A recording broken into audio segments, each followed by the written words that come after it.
এমনই হয় তাই না?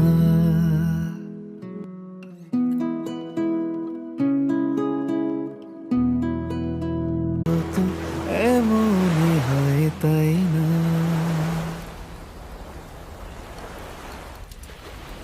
সময় কিভাবে উড়ে উড়ে চলে যাচ্ছে। এই এলাকায় বাতাসের গতিবেগ বেশি, তাই হয়তো বা আপনার মনে হচ্ছে সময় উড়ে উড়ে চলে যাচ্ছে। ঝড়ের সতর্কতা সংকেতও কিন্তু এখান থেকে আগে দেওয়া হয়। হুম, কিন্তু সব ঝড় মোকাবেলা করেই তো মানুষকে টিকে থাকতে হয়, জানান দিতে হয় যে সে বেঁচে আছে। হুম। আর 2 দিন পর আমার বেঁচে থাকা 23 বছর হবে।